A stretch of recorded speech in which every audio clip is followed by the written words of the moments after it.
2016 നടന്ന ലൈംഗിക അതിക്രമം 8 വർഷത്തിന് ശേഷം പോലീസിൽ പരാതി. ഈ കാലതാമസം ഇരയ്ക്ക് നീതി നിഷേധിക്കപ്പെടാൻ കാരണമാകുമോ? യുവനടിയെ ബലാത്സംഗം ചെയ്തെന്ന കേസിൽ നടൻ സിദ്ദിഖിന്റെ അറസ്റ്റ് താൽക്കാലികമായി തടഞ്ഞ സുപ്രീം കോടതി വിധി നിരാശപ്പെടുത്തുന്നതാണ്.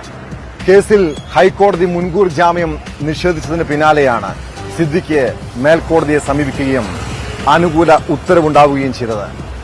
2 ആഴ്ചയ്ക്ക് ശേഷം സിദ്ദിഖ് നൽകിയ മുൻകൂർ ജാമ്യ ഹർജി സുപ്രീം കോടതി വീണ്ടും പരിഗണിക്കും. അതുവരെയാണ് അറസ്റ്റ് തടഞ്ഞിരിക്കുന്നത്. കഴിഞ്ഞ ഒരാഴ്ചയോളമായി ഒളിവിൽ കഴിഞ്ഞ സിദ്ദിഖിന് സുപ്രീം കോടതിയെ സമീപിക്കാൻ പോലീസ് സാവകാശം നൽകിയെന്ന ആക്ഷേപവും ഉയരുന്നുണ്ട്.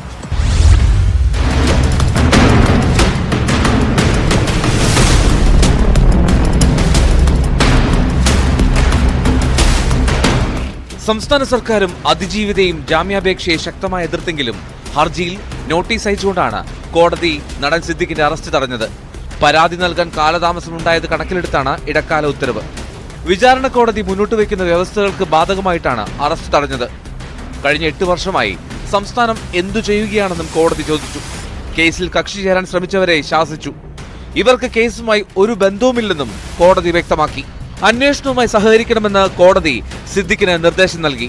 അതിനാൽ നടനായി പോലീസ് ലുക്കൌട്ട് നോട്ടീസ് പുറപ്പെടുവിച്ചിരിക്കുന്ന സാഹചര്യത്തിൽ അന്വേഷണ സംഘത്തിന് മുന്നിൽ ഹാജരാകാൻ സിദ്ദിഖ് നിർബന്ധിതനായേക്കും. സിദ്ദിഖ് മലയാളത്തിലെ സൂപ്പർ താരമാണ് എന്നതും പരാതിക്കാരിയുമായുള്ള പ്രായവ്യത്യാസവും അതിജീവിതയുടെ അഭിഭാഷകയും സംസ്ഥാന സർക്കാരും കോടതിയിൽ ചൂണ്ടിക്കാട്ടിയിരുന്നു. എന്നാൽ മലയാളത്തിലെ അറിയപ്പെടുന്ന നടൻ ഏതു ഘട്ടത്തിലും ലഭ്യമാകുമെന്നും എവിടേക്കും ഓടിപ്പോകില്ലെന്നും മുകുൾ റോഹ്തഗി വാദിച്ചു.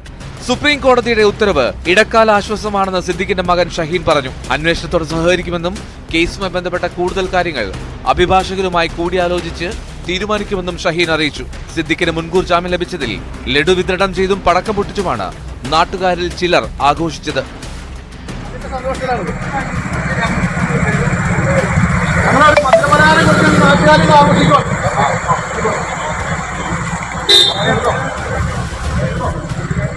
സിനിമയിൽ അവസരം വാഗ്ദാനം ചെയ്ത് നടിയെ 2016 തിരുവനന്തപുരം മസ്കറ്റ് ഹോട്ടലിലെ മുറിയിലേക്ക് വിളിച്ചു വരുത്തി ബലാത്സംഗം ചെയ്തുവെന്നാണ് സിദ്ദിഖിനെതിരായ കേസ്. കടുത്ത കുറ്റങ്ങൾ ആരോപിക്കപ്പെട്ട് ഒളിവിൽ കഴിയുന്ന നടനെ പിടികൂടാൻ കഴിയാത്തതിൽ പോലീസിനെതിരെ രൂക്ഷ വിമർശനം ഉയർന്നിരുന്നു.